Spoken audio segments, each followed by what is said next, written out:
అందరికీ నమస్కారం అండి ఫ్రెండ్స్. మనకి ఇప్పుడిప్పుడే మరొక బ్రేకింగ్ న్యూస్ అప్డేట్ అయితే రావడం జరిగిందండి. అదేమిటంటే దేశ ప్రధానికి ప్రమాదం, ఆసుపత్రికి తరలింపు అంటూ ఇప్పుడే మనకు ఒక బ్రేకింగ్ న్యూస్ అప్డేట్ అయితే వచ్చిందండి.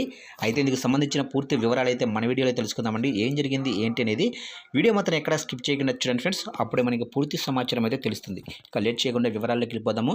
ఫ్రెండ్స్, నాకు ఒక చిన్న రిక్వెస్ట్ ఫ్రెండ్స్, ఎంతవరకు మన ఛానల్ ఇంకా ఎవరైతే సబ్స్క్రైబ్ అయితే చేసుకోలేదో సబ్స్క్రైబ్ అయితే చేసుకోండి. ఎందుకంటే ఇలాంటి ముఖ్యమైన అప్డేట్స్ ఎప్పటికప్పుడు మీకు తెలియజేస్తూ ఉంటాను. ఇక లేట్ చేయకుండా టాపిక్లోకి వెళ్ళిపోదాము. ఇక అమెరికాలో కాల్పుల కలకలం రేగింది. ఏకంగా మాజీ అధ్యక్షుడు ట్రంప్ పైనే కాల్పులు జరిపారు.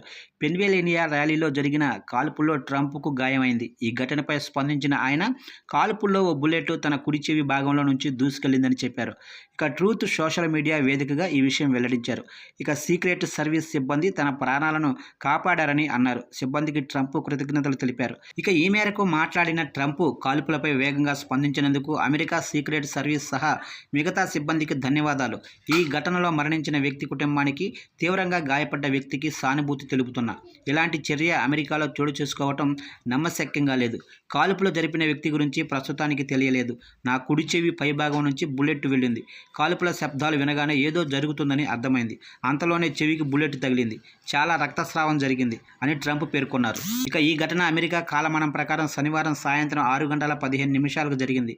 ఈ ర్యాలీకి వేలాది మంది తరలివచ్చారు. ఇక మీడియా ప్రత్యక్ష ప్రసారం చేస్తుండగానే ఈ ఘోరం జరిగింది.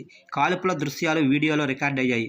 బుల్లెట్ ట్రంప్ చెవి పై నుంచి దూసుకెళ్లటం, ఆయనకు రక్తస్రావం కావటం టీవీ ప్రత్యక్ష ప్రసారాల్లో కనిపించాయి. ఇక కాల్పుల శబ్దం విని వెంటనే అప్రమత్తమైన ట్రంప్ పోడియం కింద చేరి తనని రక్షించుకునే ప్రయత్నం చేశారు. ఆ తర్వాత సిబ్బంది ఆయన్ని కాపాడి తీసుకెళ్లారు. ఇక ప్రస్తుతం డొనాల్డ్ ట్రంప్ క్షేమంగా ఉన్నట్లు అధికారులు వెల్లడించారు. దుండగులు దగ్గరలో ఉన్న భవనంపై నుంచి కాల్పులు జరిపారని ప్రత్యక్ష సాక్షి తెలిపారు. ఇక కాల్పులు జరిగిన వెంటనే అప్రమత్తమైన భద్రతా సిబ్బంది దుండగుణ్ణి మట్టిపెట్టారు. దాదాపు 6 రౌండ్ల కాల్పులు జరిపారు. ఈ ఘటనలో ప్రచారంలో పాల్గొన్న ఓ వ్యక్తి మృతి చెందాడు. మరో ఇద్దరికి తీవ్ర గాయాలైతే అయ్యాయి. గాయపడ్డ వారు ప్రస్తుతం ఆసుపత్రిలో చికిత్స పొందుతున్నట్లు అధికారులు వెల్లడించారు.